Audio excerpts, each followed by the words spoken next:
Hey guys, it's Benzie here again. I'm only on my second video and I've already started making changes, as you saw from that new intro at the beginning. I will be improving things as I go on this channel, and the next thing to improve will be my lighting. You could also expect a video in the coming weeks about my evolving setup. Today I want to talk about the Fujifilm X-E1, which I have right here, and what it is like to use this camera 10 years after it was released.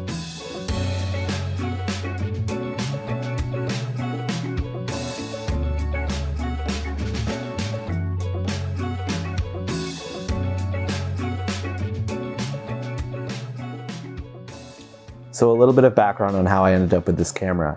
I have a saved search on eBay for broken cameras, specifically broken Fujifilm cameras. I've repaired laptops, cell phones, I've even assembled my own mechanical watches.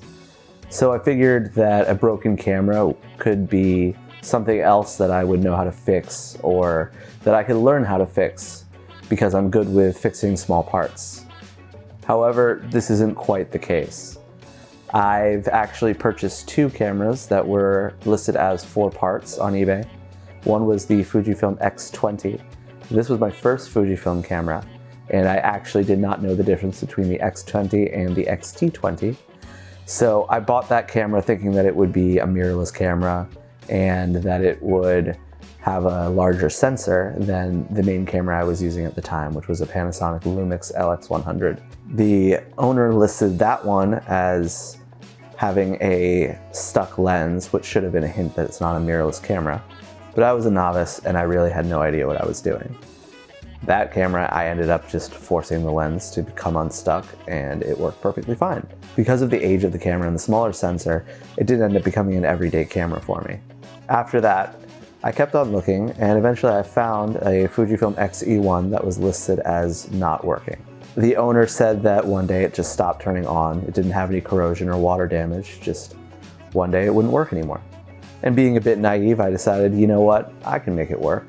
The owner said that it wouldn't come with any batteries, so I also ordered some batteries at the same time, and I ended up winning the bid for $50, which would be great for a broken camera, because if it really didn't work, then I could resell it with the batteries for probably another $20, even though I only paid 10 bucks for the batteries. Well, the camera arrived, I popped a battery in, and it had absolutely no issues. And this was actually my first mirrorless camera. So I was pretty excited. I picked up a manual focus 7 Artisans 25mm 1.8 lens, and I had a lot of fun with it. At the time I was using my Leica Deluxe 109 as my main camera, but it was nice to have this as a second camera. Until I got my X-T30, those were my only 2 cameras. Unfortunately, around the time that I got the X-E1, I lent my daughter, who was 4 years old, my X-20, and within a few hours it was broken. And I took it apart and attempted to repair it, and that is how I found out that cameras may not be as easy to repair as other electronics. So before I dive into more information about the camera, I just want to cover where I'm at with it. First of all, it is green.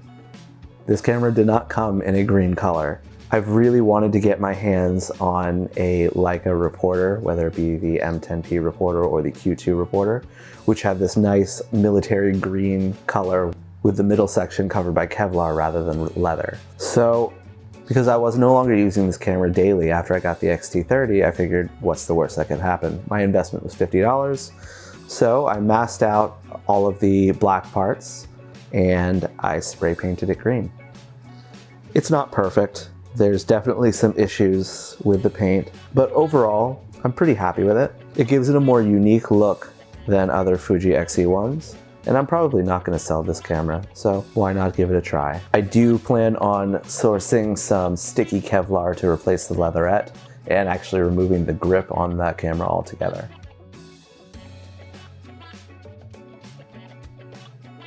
Alright, let's talk specs. This camera has the original X-Trans1 sensor.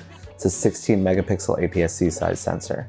It's the first Fuji camera that went full EVF, and it's a 2.36 million dot display, and it has a 2.8 inch 460,000 dot non-touchscreen display. It does shoot 1080p video, and it even has a 2.5mm headphone jack, which is nice if you wanted to do video with this back in the day. And it originally came in black and silver and black. Physically, it's similar to a lot of the mid-range Fuji cameras, mostly constructed of metal.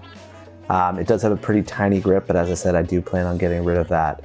And it does also have a pop-up flash, but I wouldn't use that very often.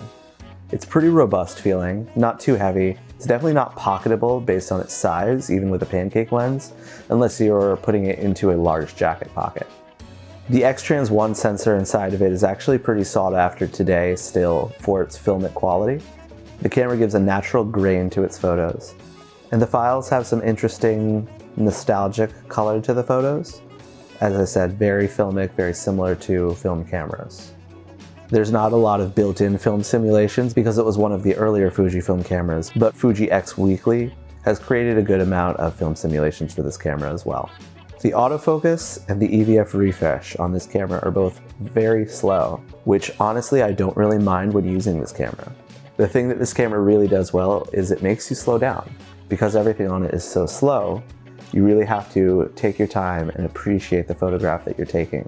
I actually always pair it with a manual focus lens, whether that be the original 7 Artisans that I bought for it, or one of my older manual Olympus or Pentax lenses that I have adapters for. I will say that with manual focusing, this camera can only do white focus peaking, so you really have to try to nail the focus. You're not going to use this camera for sports or action, or even moving subjects like kids. This camera is great for street photography, it's great for landscape photography, and the portraits coming out of it look wonderful. All right, video. This is gonna be really short. Don't use it for video. It's nice that they have that 2.5mm jack, and it can do 1080, but the files don't look great. So would I suggest this camera? Honestly, only if you can get it at around $150 or less.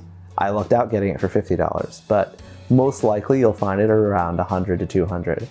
Don't go over $150. Once you get to $200, then you can really get into an X-E2, and another $50 to $75 an X-E2S. Going up to $400, you can get an X-E3.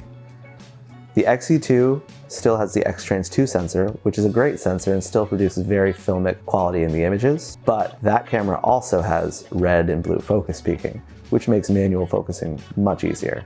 The construction is very similar, and I might suggest that camera instead. But if you don't mind the focus peaking, or you have an autofocus lens and don't mind slowing down a little bit, this camera can be a lot of fun. Well, that's about all I have to say on this camera. I really love using it, and if you pick one up, you might enjoy it too. Thanks so much for watching. Stick around to the end to see my new outro, and please, if you enjoyed this video, like, share, and subscribe. If you have any questions, leave them in the comments, and I'll be happy to answer anything that I can. Have a great day.